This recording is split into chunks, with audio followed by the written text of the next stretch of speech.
तो सारा मामला स्ट्रेट ऑफ हॉर्मूज यानी कि हॉर्मूज की खाड़ी पर आकर अटक गया है।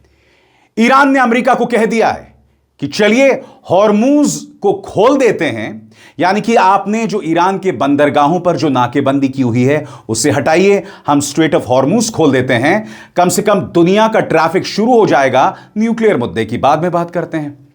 अब ट्रंप इस मुद्दे पर बातचीत कर रहे हैं। इस वक्त जब मैं आपसे बात कर रहा हूं, व्हाइट हाउस में एक अहम बैठक हो रही है जिसमें डोनाल्ड ट्रंप ईरान के इस प्रस्ताव पर विचार कर रहे हैं। और ऐसा क्यों? क्योंकि ईरान ने ताश के पत्तों के इस खेल को बहुत खूबसूरती से खेला है और अमेरिका को पटखनी दी है। इंतजार कीजिए दोस्तों, ताश के इस पत्ते के खेल में ईरान ने किस तरह से अमेरिका को पटखनी दी है और अमेरिका को कोई जवाब देते नहीं बन रहा है। बस कुछ लम्हों में मैं आपके सामने वो खूबसूरत रिसर्च लेकर आ रहा हूं, मगर सबसे पहले मैं आपको बताना चाहता हूं क्या कह रहा है रूस। इस खबर के मुताबिक रूस ने कहा है कि स्ट्रेट ऑफ हॉर्मूज पर पहला अधिकार ईरान का है। इसके मतलब को समझिए दोस्तों, ईरान एक तरफ कह रहा है कि चलिए हम स्ट्रेट ऑफ हॉर्मूज पर बात करते हैं, न्यूक्लियर मुद्दे पर बाद में बात करेंगे। अब रशिया कह रहा है स्ट्रेट ऑफ हॉर्मूज पर ईरान का पहला अधिकार है। इसका मतलब आगे से जो भी ट्रैफिक गुजरेगा हर जहाज को $20 लाख देने पड़ेंगे। तमाम देश इस वक्त अमेरिका से नाराज हैं। हर देश समझ रहा है कि अगर आज हम इस हालात में हैं तो अमेरिका की वजह से, डोनाल्ड ट्रंप की बेवकूफी की वजह से। मैं चाहूंगा दोस्तों कि आप जर्मनी के चांसलर क्या कह रहे हैं वो सुनिए। जर्मनी के चांसलर कह रहे हैं कि अमेरिका को कूटनीति करना नहीं आता। उन्होंने बस यही नहीं कहा कि ट्रंप बेवकूफ हैं, ट्रंप नाकारा हैं, बाकी सब कुछ कह डाला। देखिए वो क्या कह रहे हैं। अल जजीरा की रिपोर्ट है, आप उनका बयान सुनेंगे और साथ में मैं उसका हिंदी में अनुवाद भी दिखाता चलूंगा। देखा जाए। Now, German Chancellor Friedrich Merz has criticized the Trump administration for going into the war without any strategy. Speaking at a school event, he said the US is being humiliated by Iran's leadership, adding that Tehran is gaining the upper hand in stalled talks. The Americans clearly have no strategy, and the problem with conflicts like this is always that it's not enough just to get in. You also have to get out. We saw that all too painfully in Afghanistan for 20 years. We saw it in Iraq. मगर यकीनन दोस्तों खलबली मची हुई है। संयुक्त राष्ट्र के महासचिव एंटोनियो गुटेरेस ने कहा है कि बहुत जरूरी है कि हम स्ट्रेट ऑफ हॉर्मूज को खोल दें, मगर ईरान कह रहा है कि हम तैयार हैं। सवाल यह है कि ट्रंप अपनी जिद कब छोड़ेंगे। सवाल यह कि ट्रंप अपने निजी फायदों से आगे बढ़कर कब सोचेंगे। इसीलिए आज की तारीख में संयुक्त राष्ट्र के महासचिव को हिम्मत नहीं है कि आज ये जो हालात हैं वो अमेरिका की वजह से हैं। सुनिए वो क्या कह रहे हैं। I appeal to the parties, open the strait, let ships pass, no tolls, no discrimination, let trade resume. Let the global economy breathe. Safe, unimpeded passage is an economic and humanitarian imperative. The economic shock has been immediate and everyone is paying the price. Acute volatility in energy and commodity markets, surging transport and insurance costs, and the worst supply chain disruption since COVID-19 and the war in Ukraine. These pressures are cascading into empty fuel tanks, empty shelves, and empty plates. The humanitarian toll is mounting. Delays and rising costs are slowing life-saving deliveries to people who cannot wait. और दूसरी तरफ Iran ने कह दिया है कि आज जो भी होगा दोनों पक्षों की सहमति से होगा। अमेरिका हमें बुलडोज नहीं कर सकता। गौर फरमाएं ईरान इस बारे में क्या कह रहा है, पूरी बातचीत को लेकर क्या कह रहा है, क्योंकि अब बातचीत एक नए मोड़ पर है। हो सकता है जब आप सुबह उठें तो अमेरिका की तरफ से कोई नई पेशकश आ जाए, स्ट्रेट ऑफ हॉर्मूज पर वो नरम पड़ जाए। और मैं ऐसा क्यों कह रहा हूं? क्योंकि स्ट्रेट ऑफ हॉर्मूज को लेकर हर गुजरते लम्हे के साथ दुनिया ईरान के साथ खड़ी हुई है। ईरान ने क्या कहा है, गौर फरमाएं। ईरान के डिफेंस मिनिस्ट्री के प्रवक्ता रजा तलाई निक ने कहा कि अब अमेरिका की हालत ऐसी नहीं रही कि वो दूसरे आजाद देशों को बताए कि उन्हें क्या करना चाहिए। उन्होंने यह भी कहा कि अमेरिका को अपने गैर कानूनी और बेवजह मांगें छोड़नी पड़ेंगी। और जैसे मैंने अभी अभी कुछ देर पहले आपको सुनाया कि जर्मनी की चांसलर क्या कह रहे थे, वो भी अमेरिका पर दोष मढ़ रहे थे। और ये वो जर्मनी है जो हमेशा अमेरिका और इस्राएल के साथ खड़ा हुआ था, और आज उस जर्मनी ने साफ तौर पर आईना दिखा दिया है। एंटोनियो गुटेरेस ने बेशक अमेरिका की आलोचना नहीं की, मगर उनका दर्द साफ तौर पर जाहिर हो रहा है। वो जानते हैं कि गलती किसकी है। कई लोग खुलकर बोल रहे हैं, कई लोग जो हैं वो डर रहे हैं, खुलकर नहीं बोल रहे हैं, मगर सबका निशाना, सबकी उंगली सिर्फ दो लोगों पर है, डोनाल्ड ट्रंप और बेंजामिन नेतन्याहू।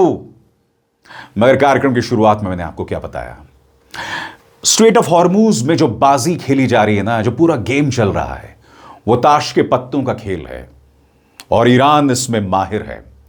उसने इस पूरे खेल को इतनी खूबसूरती के साथ खेला है कि अमेरिका को समझ ही नहीं आ रहा है।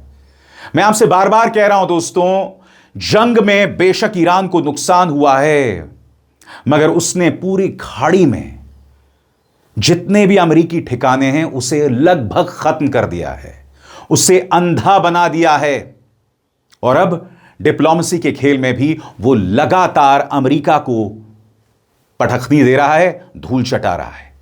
यह ताश के पत्तों का खेल है दोस्तों, और इस खेल को ईरान कैसे खेल रहा है मैं अब आपके सामने बताने वाला हूं। गौर फरमाइए।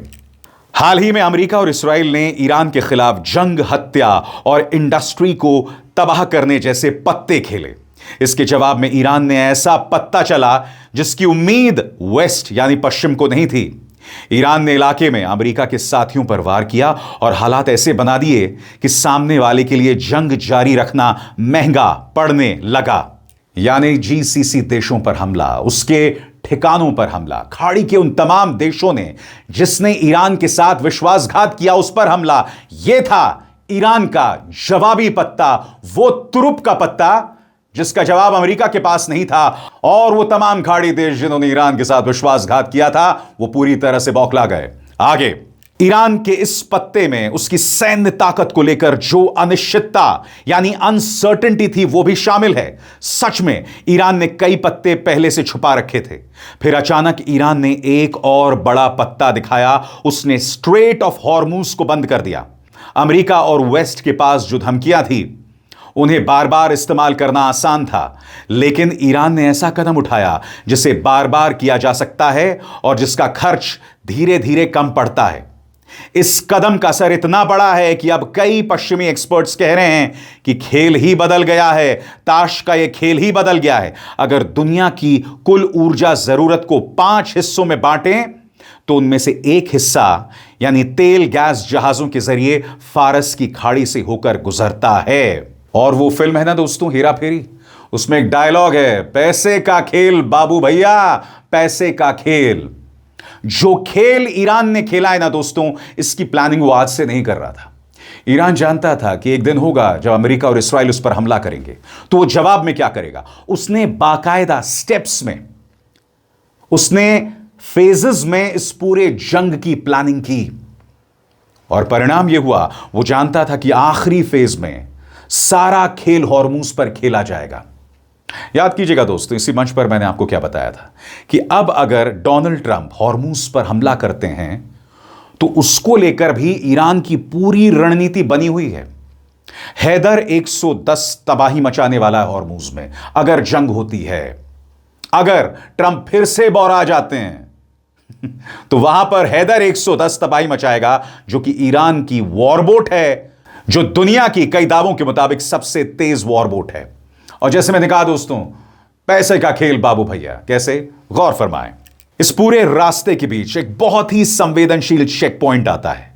बड़े बड़े तेल के जहाज वहां से निकलने के लिए सिर्फ इंटरनेशनल इंश्योरेंस या अमेरिकी युद्धपोतों की ताकत से काम नहीं चला सकते, उन्हें ईरान की इजाजत चाहिए। अमेरिका की सैन्य ताकत ईरान को बड़ा नुकसान पहुंचा सकती है और शायद कुछ इलाकों पर कुछ समय के लिए कब्जा भी कर सकती है। लेकिन यह मत भूलो कि ईरान को इस रास्ते को बंद करने के लिए कोई बहुत ही खास या अलग तरह के हथियारों की जरूरत नहीं है, और मैं बात कर रहा हूं स्ट्रेट ऑफ हॉर्मूज की।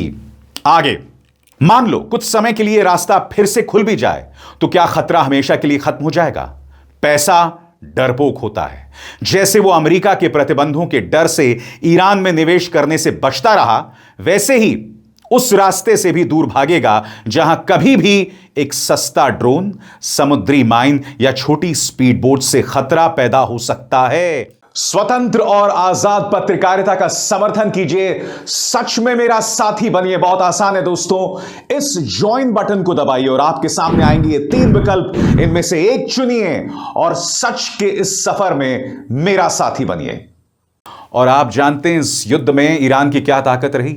उसने छोटे छोटे ड्रोन्स का इस्तेमाल किया, उसने छोटे छोटे मिसाइल्स का इस्तेमाल किया और लगातार अमेरिका के लिए वो इस जंग को बेहद कीमती, बेहद कॉस्टली बना रहा था।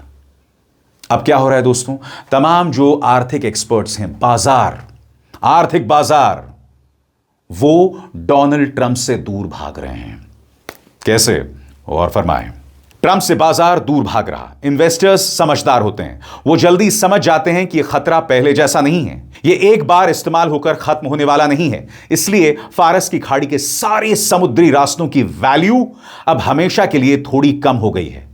ट्रंप की बड़ी बड़ी बातें और उनकी अधूरी जानकारी वाले मंत्री इन्वेस्टर्स को भरोसा नहीं दिला पाएंगे। सबको पता है कि जो नुकसान हो चुका है उसे ठीक करने के लिए एक बड़ा और ठोस समझौता जरूरी होगा। ऐसे समझौते में हॉर्मूज वाला पत्ता अमेरिका के प्रतिबंध और धमकियों के सामने खड़ा रहेगा। ये 2 ऐसे पत्ते हैं जो बार बार इस्तेमाल हो सकते हैं और अपने अपने मालिक के लिए सस्ते हैं, लेकिन सामने वाले के लिए बेहद महंगे। अब सवाल यह कि क्या बातचीत से इन दोनों पत्तों का असर खत्म किया जा सकेगा? ट्रंप इस खेल को खत्म करने के लिए बेताब हैं, लेकिन अब उनके सारे पत्ते खुल चुके हैं। अगर वो ईरान को बड़ी रियायत देते हैं तो उनके लिए यह एक बड़ी हार होगी, खासकर क्योंकि वो पहले के सभी राष्ट्रपतियों को ईरान के मामले में कमजोर और गलत बताते रहे हैं। क्या कहा कुछ देर पहले मैंने आपको कि इस जंग की बहुत ही खूबसूरत प्लानिंग ईरान ने की, आज से नहीं 10 साल से। कब से? याद कीजिएगा, इराक में सद्दाम हुसैन को जिस तरह से अमेरिका ने फांसी पर चढ़ा दिया था। इराक के साथ ईरान ने 8 साल की जंग लड़ी, कहने को इराक उसका दुश्मन, मगर फिर ईरान ने सद्दाम हुसैन की मौत से सबक लिया और पूरी प्लानिंग की। और आज ताश के इस पत्तों के खेल में उसने हॉर्मूज में वो चाल चली है कि दुनिया स्तब्ध है। इस वक्त अमेरिका को ईरान की शर्तें माननी ही पड़ेंगी, इसलिए युद्ध विराम नहीं हो रहा है, इसीलिए डेडलॉक बना हुआ है। मैं उम्मीद करता हूं दोस्तों, ताश के पत्तों के जरिए जो मैंने आपको यह पूरा खेल समझाया है, आप समझ गए होंगे। अब इज़हार शर्मा को दीजिए इजाजत।